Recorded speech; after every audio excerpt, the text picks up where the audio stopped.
This dog, her name is Jordan. She's a buff color cocker. So a couple of different techniques when you're doing the buff compared to the black. You got to be really careful with the blade that you use. You know, if the blade's too short, a lot of times it's real hard to get the clipper lines smoothed out. So we're going to show you a couple of different techniques to be able to achieve a nice smooth finish without showing clipper marks. Now, what we're actually going to do is more of your traditional show style groom on her. So we're going to strip her back instead of clipping it. But one thing that I would like you to notice before we even really get started, you can see where her natural skirt starts. So, and I see a lot of times people that are doing clipper work on cocker. A clipper is not technically breed profile because, you know, they are hand stripped for the breeding ring and everything. But what a lot of people do is they bring this line down really far. And you should see it's about the widest point of the rib cage is where that natural skirt should kind of fall off. So if you are going to clip it, don't come down there unless you're doing a modification for a pet trim and you know maybe the client wants it a little bit shorter. You know, so sometimes you can do some different things by bringing that line down lower just to save on matting and stuff like that. But if you're really trying to do the proper cocker type trim, with a clipper, then you don't want to come down too far. So you can see where the natural skirt is, and that's about where you would skim off. So normally I would use like a 7F, I like on the cockers. And with a buff cocker, clipper lines are really, really easy to make. So you want to be sure that when you're clipping, number one, your clipper works really well, your blade is nice and clean, because the slower the clipper, the dirtier the blade, the more drag you're going to get, and the more clipper lines you're going to get. So the really important thing is to make sure that you follow exactly the way the coat grows. So, and I see it over and over again on your cockers and your springers, people will just bring the clipper straight down, and the hair actually grows back at an angle. If you come straight down and you end up with those clipper line grooves in the side of the dog, they're really hard to get rid of. So as long as you follow exactly the way the hair is growing on the coat, then you're not going to end up with all the lines. So let's say, for instance, this dog, even though she's short, she kind of patterns out, but this dog's going to be, the back's going to be carded down.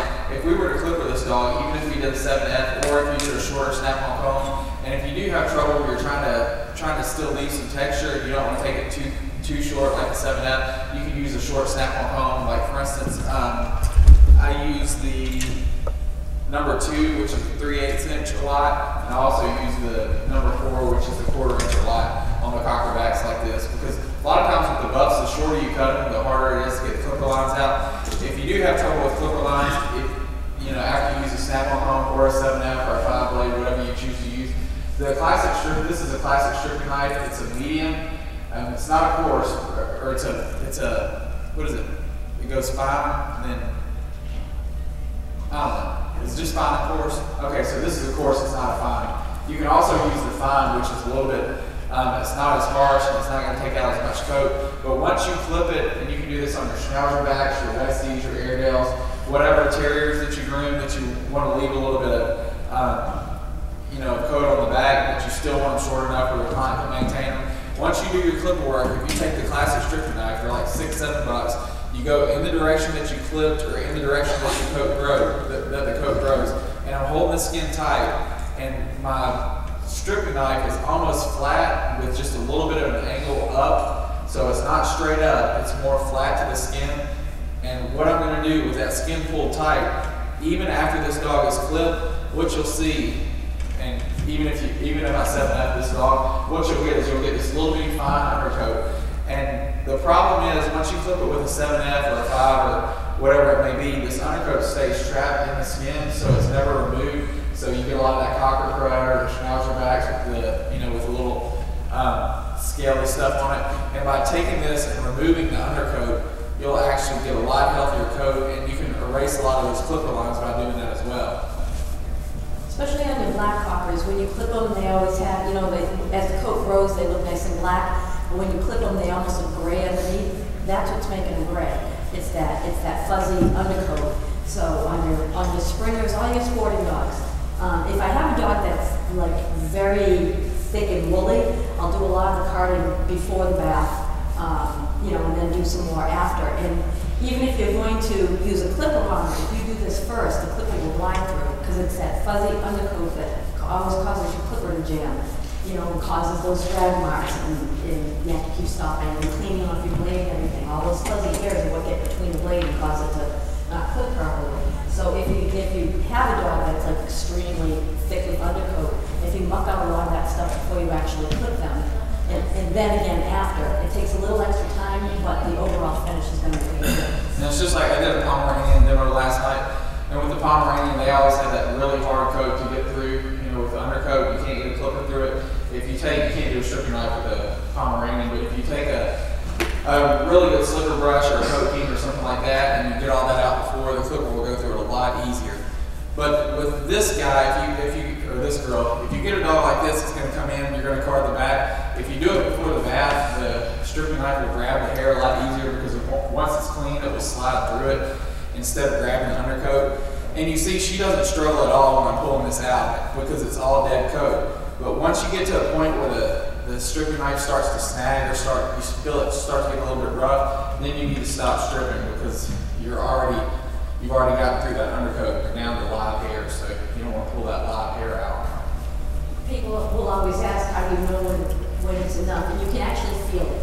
So as you're going through, you can feel when you've got it all, you know, because the knife will really glide through a lot easier. And this dog, because it's so humid, you know, these dogs are bathed down in the holding room, but it's so humid down there, so it's very important if you're in your shop or mobile, whatever it is, to get this back as straight as you can, and that way it'll pull out a lot easier, or it won't pull out a lot easier, but it'll lay a lot flatter once you pull it out. So you want to make sure you towel dry it and then blow dry it in the direction that the coat grows. If you take a high velocity dryer and come this way against the grain, it's going to fluff everything up and it's not going to lay flat. And if you have a dog that comes in, a cocker that comes in for the first time and it has a coat like this, then don't necessarily assume that on a pet trim that you have to clip it. If you have a nice flat back coat like that, then you know, try to leave it natural because it really is prettier because you have more of that shine, you have more of that nice rich color. You know, so a lot of it has to do with breeding, a lot of it has to do with hormones. You know, after they're spayed, a lot of times, or after they've been clipped a lot, especially when they're clipped and you don't do a lot of that mucking to get that stuff out of there, their coat will grow really thick and heavy. So you almost feel like the only choice you have is going to be to use a clipper. But if you've had a client come in for the first time and they've got this nice flat back coat, then do the cocker style and charge the right, you know, the same price for it, but you don't necessarily have to clip it with that cocker or springer. And you know, this is kind of off subject, so don't write on your report that I got off subject. There's so many things like that we want to teach you, but even though it's a particular demo, this kind of relates to it. When you're using like a Furminator or a stripping knife or any tool that's raking out undercoat, as you go through this coat with the metal, what happens is the static starts building up in the coat, and you'll see, like, if I were to just do this on a dry coat, I'd have this huge mound of hair, and it starts grabbing onto my stripping knife. So if you're going to Furminate or de-shed a dog or anything like that, where you're trying to get a lot of undercoat out, spray it with a little, this is just coat hanger anti-sat, spray it with a little anti-sat or even with some water. That will help the tool grab the coat, and you won't have all this dead hair flying around your shop, so it kind of tans it down a little bit, and it makes it a lot easier to pull.